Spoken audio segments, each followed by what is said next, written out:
Hello my lovely sunshiners, I just wanted to come on and share another tip with you, and this one is about the positives outweighing the negatives, because a lot of the time we will concentrate so much on the negative stuff that's in our lives, we forget about all the positive things that are going on.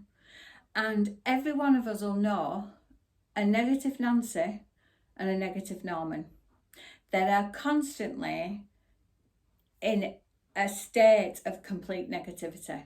No matter what happens in the life, there's always a but that comes along with it. And I'm not saying that we don't all do that, because we do at some point, but when you're doing that constantly, that puts you in a state of being down all the time, because your frequency, instead of being here where it should be or even higher, it comes low. So you're trying to build your frequency from a low point here, trying to build it up just to get to your level or a higher. Well, you're never going to get there if you're constantly down here in the negative swirls of the deep murky sea. So try this and give this a go. Negative Nancy's and negative Normans come this way. It's easy to let yourself focus on what's not so good in your life. But while you're mourning away, what are you ignoring?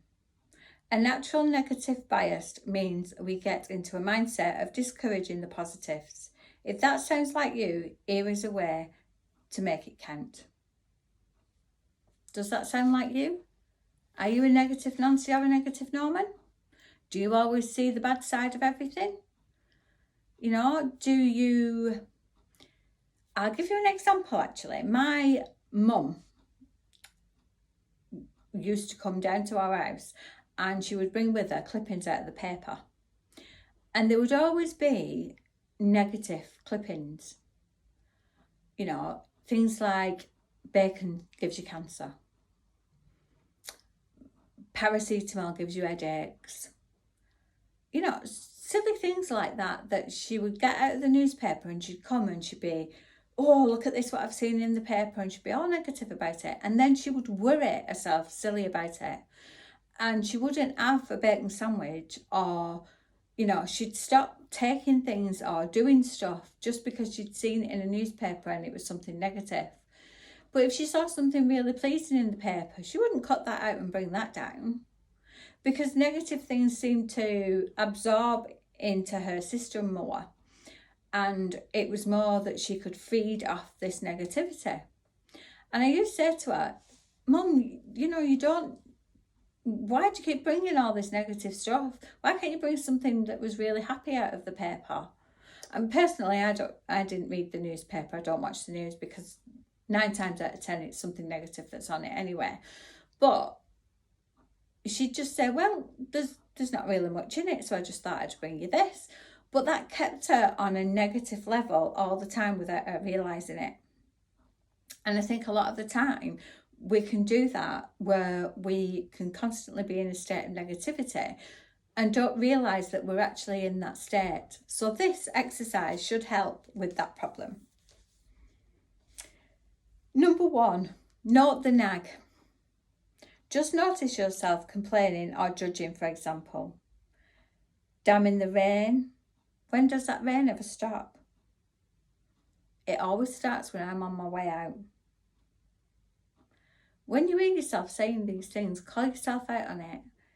And then say to yourself, I am focusing on the negative. And try to find something positive about it. All right, you get up in the morning and it's absolutely chucking it down. That's what it was like this morning when I got up. It was absolutely chucking it down. But instead of saying, oh, flipping Nora, it's raining hard again, miserable day, I thought, how beautiful and green does it look outside? Because everything was wet, it just looked so colourful and beautiful. So I tried to find the positive side of it. Find a counterbalance. Name 3 good things that you can appreciate right here, right now. The trees you can see, the pleasing sound of the rain on the window, the fact that your trainers keep your feet dry. How about the fact that you have trainers on at all, or that you can take a hot shower when you get home? These are all things that you can think about with just this one thing of looking out of your window and it raining outside. And then number 3 is, how are you? Check in with yourself. Does the thing you are complaining about seem quite so bad? Because again, we complain about stuff and it's never as bad as what we think it is. And I've got a tip for you. Discounting the positive is a very common thinking pattern. It's a habit, and like all habits, you can train yourself out of it.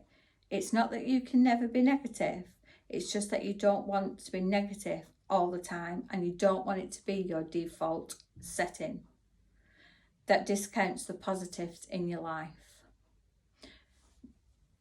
A lot of people, you'll find, if you just listen to conversations like today, for example, just listen to people's conversations and you will see how much people are negative about stuff. And once you start thinking about it, you'll start hearing more and more of it, and it'll make you aware of how negative people actually are. And a lot of that comes because they listen to mainstream news, they see negative stuff on social media, they might be surrounded by a bunch of negative Nancy's or Normans in the family, and they absorb that into their own being. So just take note of that. And there's a hint for you as well. Do this exercise for the next hour and see how easy or difficult you find it. So give that a go and let me know how you get on, and hopefully it'll make you more aware of when you're being negative and how much it can affect your day. So give that a go, and I'll speak to you all again soon. Bye for now.